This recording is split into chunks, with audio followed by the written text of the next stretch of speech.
Gua te gamu guren lar ne yan ne dial ta gambel ka ta ga memorai kona goro je ne biat link de gua te gamu lero da social media dio je chugu de jalu jogi lo charoiten Michel link ke dong te ne link tok bara gua la de te ga connection ne to be which te gor kana bukan gambel bukan yon match so goro je bala de gua widun te jena dong da connection ne ke dong cha da connection ne widan ti ta ko ne de bana ke connection ne which is rom ne la yet kana charu na chuo ka jana mo karwada gweje ga wijidit okay gweje ga wijidit gweje ga duptung wan arana chugo jo ne mi cha lar te ke connection ne ti buban yet kana shugi ni jan duo mo karwada ka ko nin daro te chuwa chikan chalaran point u jogi lo ba jien ba wa gambele ba kor ba ka bala jene be yet kana ba nore ba ga ja jien kaitan a woni winit ke lo nore bi jien tan tal nore mo gore bi chiang kamun gambel so dio ye chaling mi che jana mo ba che jaloda men gore la ye che jaloda tele connection ne to ba ti ban yet kana ga gambel che to no mo mete ko connection ne ba tele connection ne da kana la connection ne o ban ne chine nore gorten la connection ne me ba ke akana la manon ga ka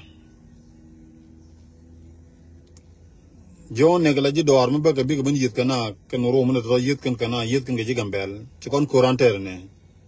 akon cha la nyog confuse ne ri cha nung da wai to ne te cha te cheling da ci jien ci wo ka jewe ci wo ka ngade ka tarpam ite ga ji dor wo ga ni ne ga ye cha pel ka no yen ci yen gar ni te ne ya no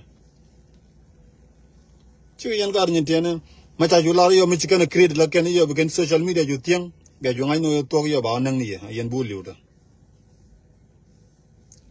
arando la gwi ju di rew de ngula liu no kon ga ku gambel ko kon no ra ko la ji gambel te ko do dan di charlo ne bia liu no kon ni chiang ne ter kon du gambel mo ba kon ku tin ron ata ku kana le long ne te ke din mi ba te ga ngat te ke ji do te ba te gur ke no ne bi ben nyen ke ti bi ben nyen ke ji gambel ku re pa kon ter ci kala ro ku ren ter ken yi ko ran bar jelat kan ni chiang on no re tele ku ri kan ter ku re dan ter kon ta gambel be sa tu ku re yiro mo connection mo tele no re gu ne gambel ci ja do mo ni ci ta ka point an point per la ko la gu je ku ku me Ethiopia la gu ke le tel mi jelong ku ran ter ar ke le je tu wi ale no re banan da wi go mi tel ne tele bar ji ban ka nya zun de ci kor joj kanwar bana kanwar zu non bi kan korban jo ne ga gambel so which is ba kon jay bi kon no wo kon liu ga dor mo ko je konten akana le tere korme mi cha ga kurdi dor la to kana ter kam ci kurdi dor le kana chap tiere rodon gambel water long ci doda kanini to bilianyo ko tetene nyo tiere le kan gane ta ka ta ga kon gane mane ka tijia kon chabat dong ne ke jidwar bana ne yo dong ba ko nang ke jidwar we do not jena ajande lar yemi che jena mo me de lar che mare we do not jena ye cha pel ke bien jangai no ko nor mi ajo ne mete ne mene be chungai no to mi gan waji dor yo ba yen buten nyam do liu ni ngen nyam mi na ben ko cham go dor tu yo ba ye ku yen no re biata go kur ba ngai ko kur ba ku ko min na ten go cham go ko cham go do so I don't think no more chuang ki tok cha kon mga kur ba kon ku ke me cham ga yo charo lo on action e mo go no kur la tok tele on action e me da gambel man control ke daga yit ga bar ko dien atele no reten ba fitsum li ona chida telo ro mun de nyin ka bar ko dien atele no reten melar ken tele ko lot me chero man ko le ro don pal ben la ta nu lan me chi ga ban nu lan okay ban ko loy ko chi kan gar ko man nak me chi ban yen nyen ga ngade ke lo char la man biet ba kana ona ke me bum ka chana bom dien nen akon siang oi ni ja bang chi re nu ga hale de wi ga me bi go liu ga me ku ke lo de mite ran si man ran me ci banda wi gwa mi te ga kuma gambel be ban gang lo ga ja lo ja ana cha nong da wi gwa mi te kuma tele hal tele on action me lu nga gambel on action ne naga ne chabu bana gambel la ba ngaj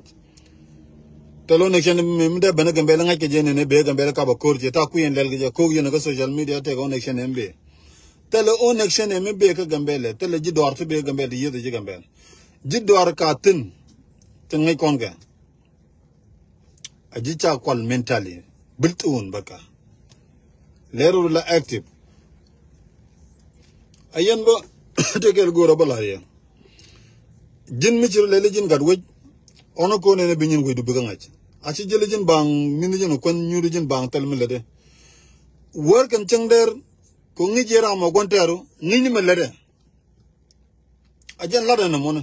jin ci ngacc ti ga ter gran gonter ngi ne ngul la dem ca baag di ken ñam ngu caara ga kuiduma ngu gore ba la do la ne ajala do mo ken ñam bu ko la de ken ñam bu ko wogati ko comme si ngaji gonteru le da wor kan ceng dar ko be jinna la ni ko kuide bo lon ko ne biaw go wo yente ne ndem ko goro jeg information tal ma la information yu mo na me mu ci information ci ga jek tal wo de jinna ga jek ko biro ya la ga be biro tit ban mo waji mam tal go ba kan tal go biro lo ngari la ga ja a wi don ci teng ke on action ne ka roden ta kon ko kor ta la je cha gor cenga ya gor pan ga so tiada rodun ujogilo chelar bo ko gambel bo te ko kur bo kap tele ga ujogilo cha ba gambel che pala gambel ni point airport america me cha woten e ka tele won mi weten bad yoga be ga jal bu jal yoga ga yoba jak tona yodo ba jak kan bu yit ga na do gela ujogilo la dan jen language den mo das translation ni tak tak tel bo di nang do di nang la kuje mu cha bo gambel ujode o gambel do met nana long tele lo mi dawo gambele ga ja o ba yo ba ga jak bana jana ga tol gan yo da yo gan to dol ne ga changaro gor kana connection mi jena ba do chika room ten chikan metin ga ta la kana mer ga jana wal te ber no ga ka ber lo ga chikan ya no ga okay go la gan dol ten la kana gwatin ka rodien la chikan no rudien gu kana ne tene gu ja jar no kuma dien kana ne gu jana du ta la kan ta ke le won chikon de le bu kon ta ma nang ka pai ke ngang nom ate ju group ke do re chaira ga ro chikan yo ke no do la ken kene de gwe ne di che la ro ju ku mu jien to do len tie ro don ne di ku mu jien to do kene de tie ko kon ne de tie ko no ngana bia nga jala yen o ber tie ko ber ji tie ko ngana nga yen so tie ro don ga ke tie gwa jel ten chang jel ji gambal jel ni nga tie ro do ka jala jel ke je kam ji information mu logro do ke je ranti liurun ba ban yega social media go akana kam information logro don choy na do da ka choy information choy ka do logro do ka char mi ci jien ka tiangal lunchang to ko re ga biata kamal